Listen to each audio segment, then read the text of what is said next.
आज का तारीख में एट्रोसिटी थामने की नाम ही नहीं ले रहा है। क्यों?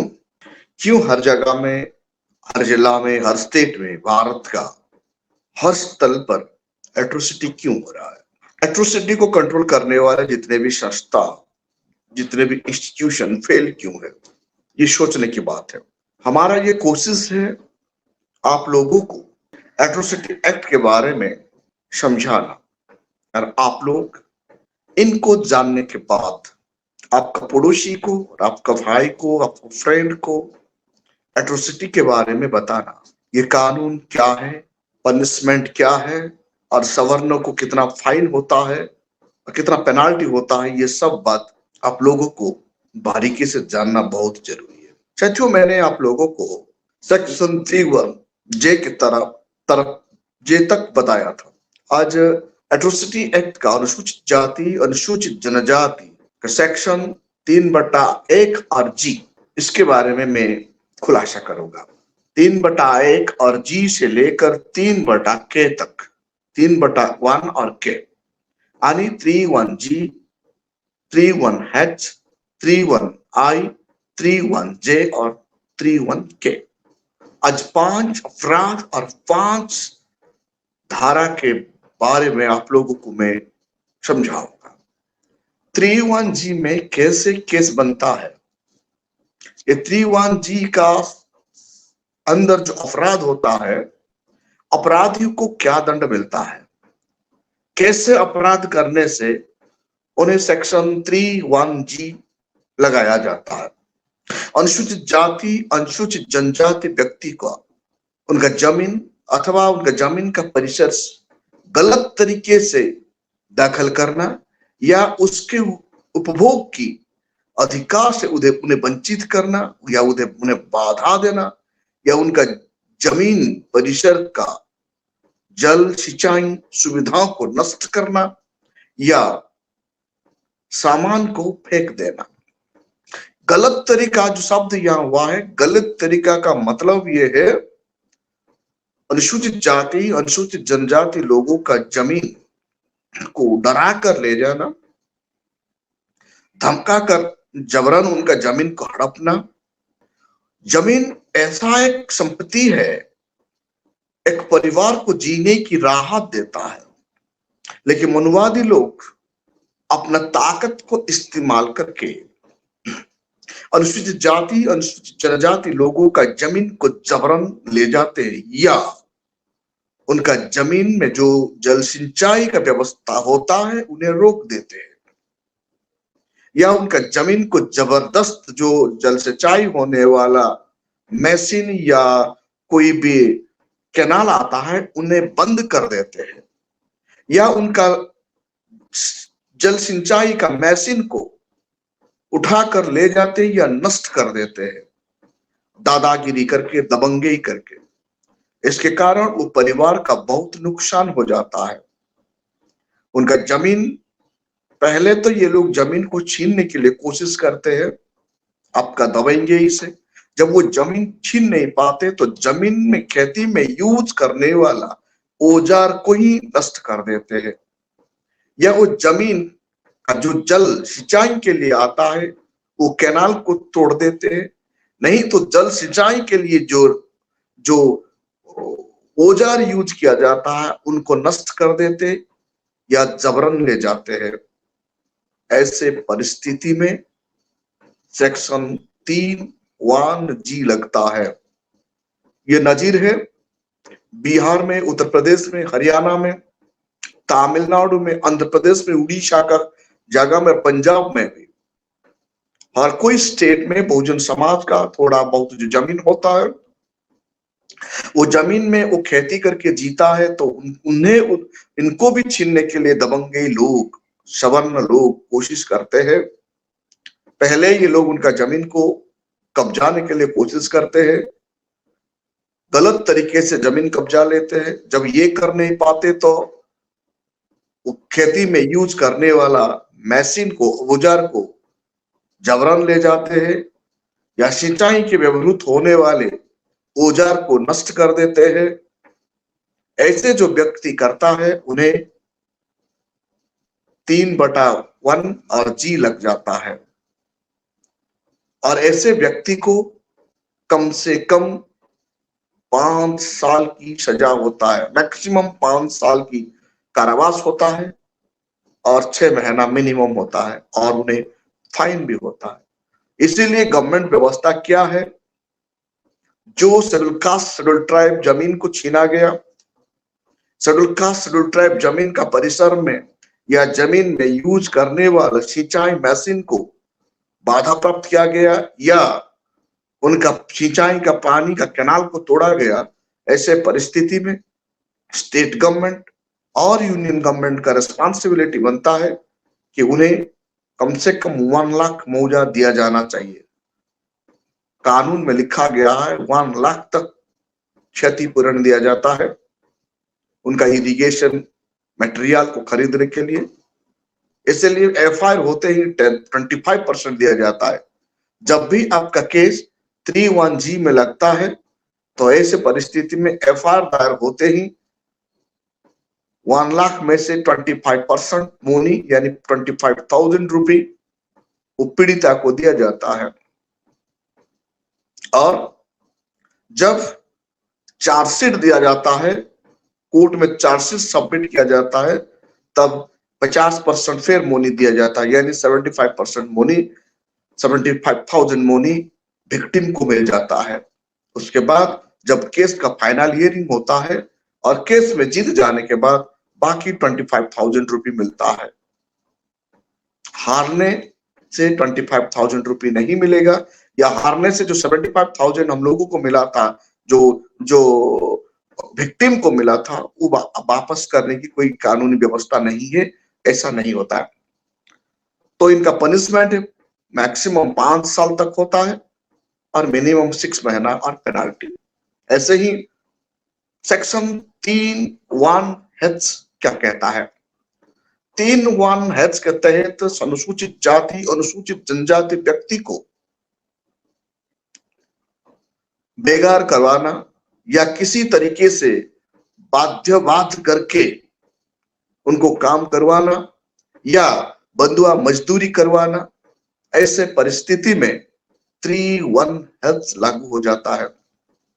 ये चलन है अनुसूचित जाति अनुसूचित जनजाति को भारत का हर कोना में सवर्ण लोगों ने जबरन काम करवाते हैं, और वो भी क्या, बंधुआ मजदूरी करवाते हैं। दिन भर काम करवाने के बाद उन्हें पैसा नहीं देते हैं, खाने के लिए कुछ खाना दे देते हैं या कुछ पुराना कपड़ा दे देते हैं, नहीं तो उनका घर से बचा हुआ खाना दे के हो गया। ऐसे काम करवाना कानूनन अपराध है। भुखमरी के कारण, गरीबी के कारण, लाचार के कारण अनुसूचित जाति अनुसूचित जनजाति सवर्ण लोगों का घर में बंधुआ मजदूरी काम करते हैं। ये बहुत दुखद घटना है भारत के लिए। भारत में आज भी अनुसूचित जाति अनुसूचित जनजाति को 2 वक्त का रोटी नहीं मिलता है। इसीलिए पेट भरने के लिए ये समाज को कैसे यूज किया जा रहा है, इनको रोकने के लिए हमारा भारत का संविधान में जो आर्टिकल 17 लिखा गया था, उनको इम्प्लीमेंट किया नहीं गया। इसलिए आज एट्रोसिटी जैसे कानून 3(1)H लागू हुआ है। ये 3(1)H के तहत ऐसे मजदूरी करवाना, बंधुआ मजदूरी करवाना या किसी तरह से उन्हें बाध्य करवाना, काम करके पैसा नहीं देना, उनको बेगारी करवाना, ऐसे काम करवाना कानूनन अपराध है। कोई भी गरीब का मजबूरी का फायदा उठाना ये कानूनन अपराध है। गवर्नमेंट का गलती है। 1950 से 1998 तक आर्टिकल 17 को इम्प्लीमेंट नहीं करने के कारण एट्रोसिटी एक्ट को बनना पड़ा। एट्रोसिटी एक्ट ऐसा एक्ट आज बन चुका है, ये कागज में तो दिखाई दे रहा है, असलियत में एग्जीक्यूट नहीं हो रहा है।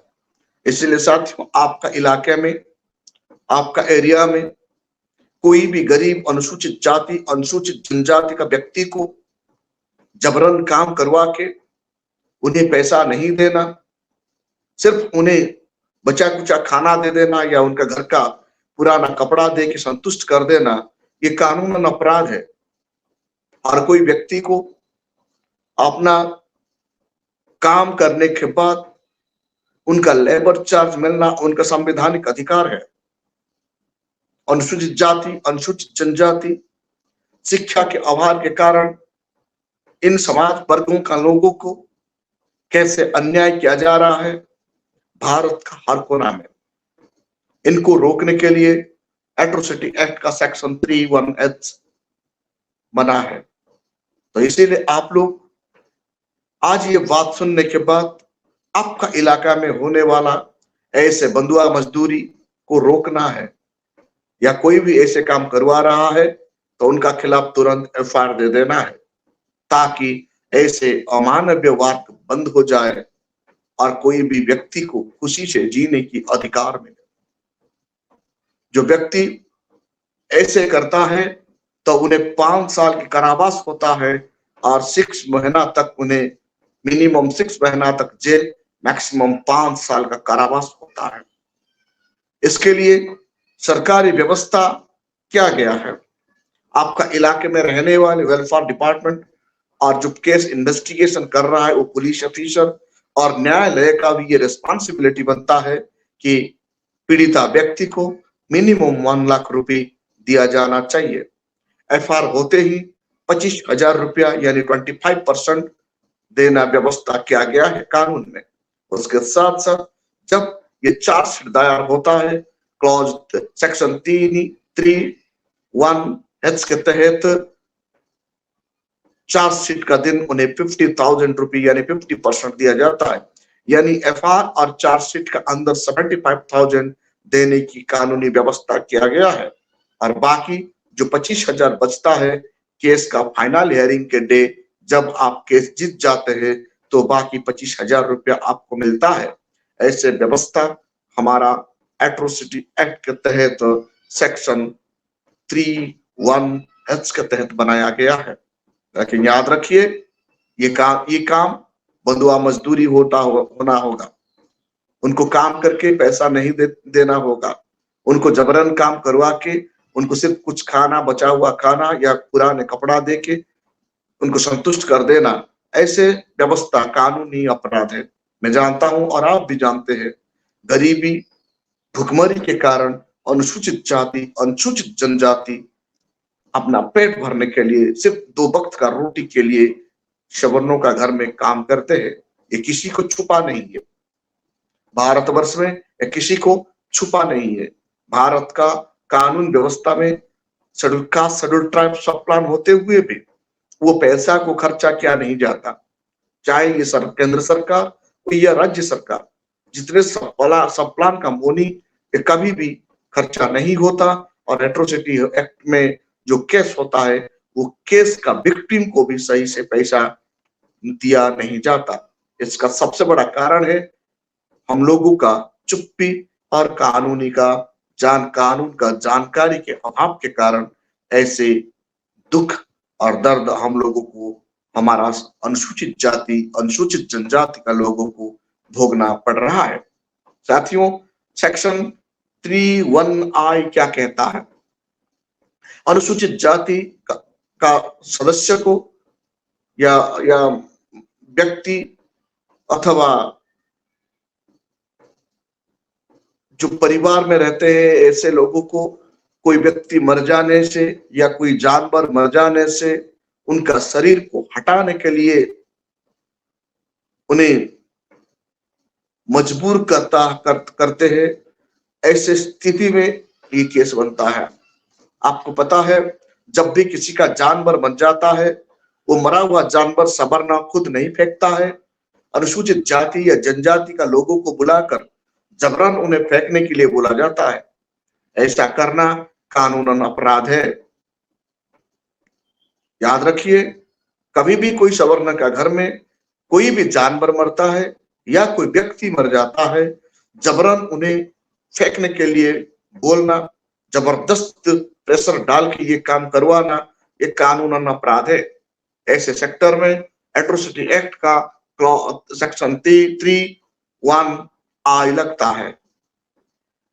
तो साथियों, आपका इलाके में कोई भी सवर्णों का घर में कोई जानवर मर गया या कोई भी व्यक्ति मर गया, तो अनुसूचित जाति, अनुसूचित जनजाति का लोगों को जबरन वो डेड बॉडी को फेंकना या वो जानवर को फेंकने के लिए इस्तेमाल कर रहे हैं, तो ये कानूनन अपराध है।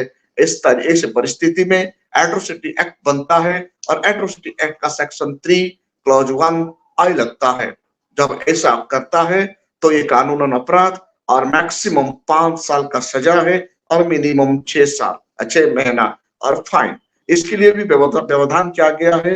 सरकारी सेक्टर में और सरकार मिशनरी आपको 1 लाख तक राहत राशि देने के लिए एफआईआर होते हुए 25,000, चार्जशीट के टाइम में 50,000 और केस जीतने के बाद 25,000 देने की व्यवस्था किया गया है।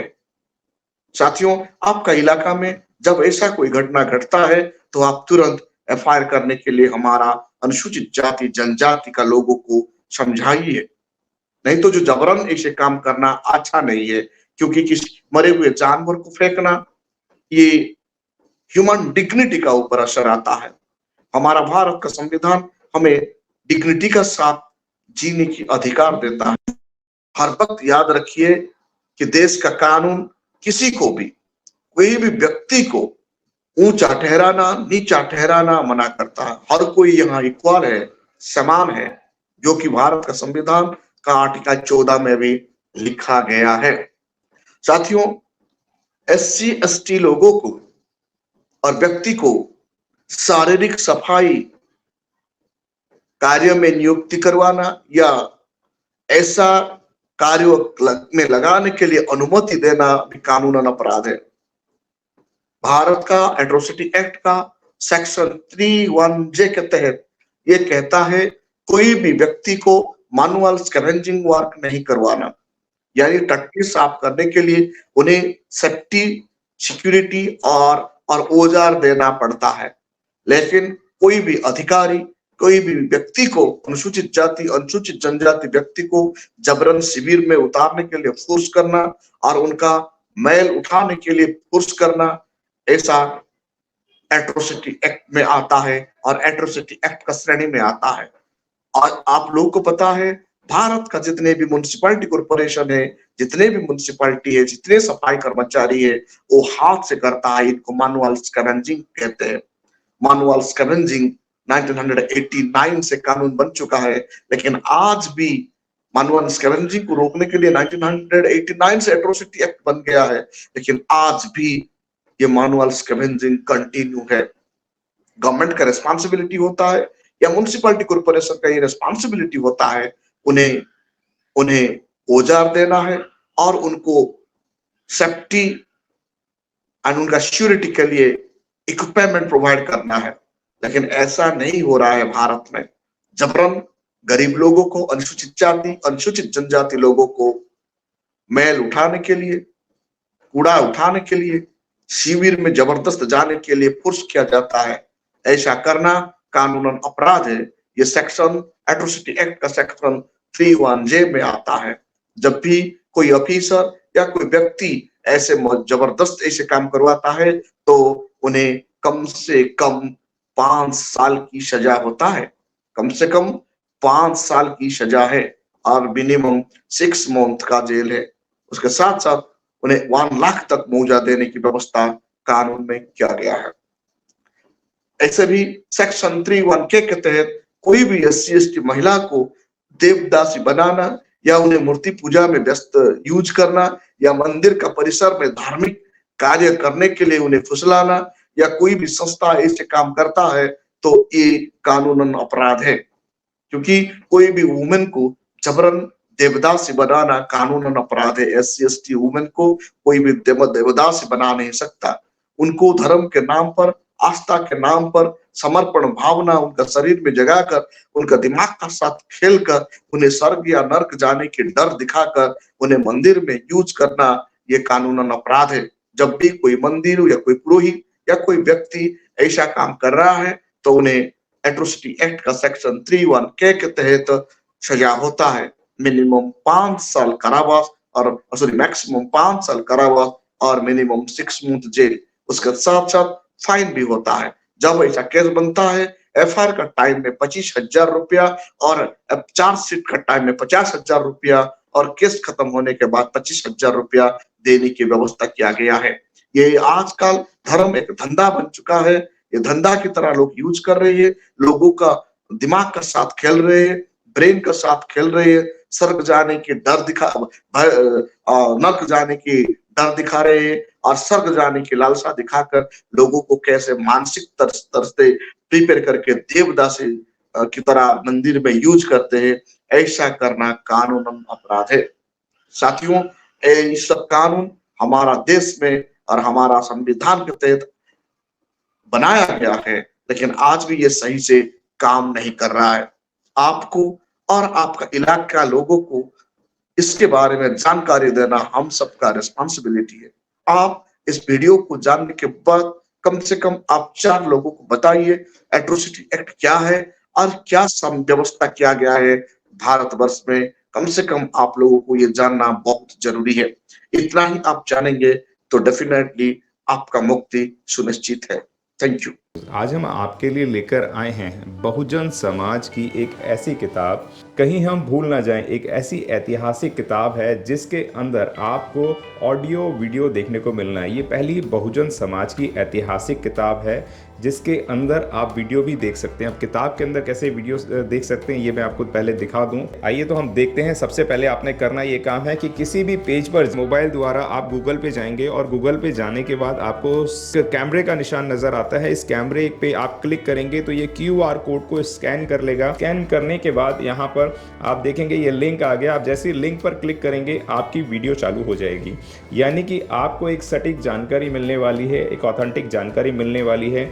बहुजन समाज की पहली ऐतिहासिक किताब है जिसके अंदर आपको तमाम महापुरुषों की जानकारी मिलने वाली है। आप इस किताब में देख पाएंगे तथागत सम्यक बुद्ध जिनकी पूरी जीवनी आपको मिलने वाली है, महान सम्राट अशोक जिनका जीवनी आपको इसके अंदर पूरी मिलने वाली है, संत कबीर दास, संत शिरोमणि गुरु रविदास, सम्राट मीर भोज जिन्होंने इतिहास रचने का काम किया, गुरु घासीदास बाबा, वीरांगना झलकारी बाई, वीरांगना उदा देवी पासी, नागेली वीरांगना की कहानी, एकलव्य जिसका अंगूठा काट लिया था धोखे से, चोखा मेला हरिचंद ठाकुर, ज्ञानदीप छत्रपति शाहूजी महाराज, बिरसा मुंडा, ज्योतिबा फूले, माता सावित्रीबाई फूले, फातिमा शेख, EV रामास्वामी, स्वामी अच्युतानंद, बाबा साहब डॉक्टर BR अम्बेडकर जिनका मूल ग्रंथ आपको इसमें छोटी सी किताब में मिलने वाला है। आप ऑडियो भी देख सकते हैं, वीडियो भी देख सकते हैं।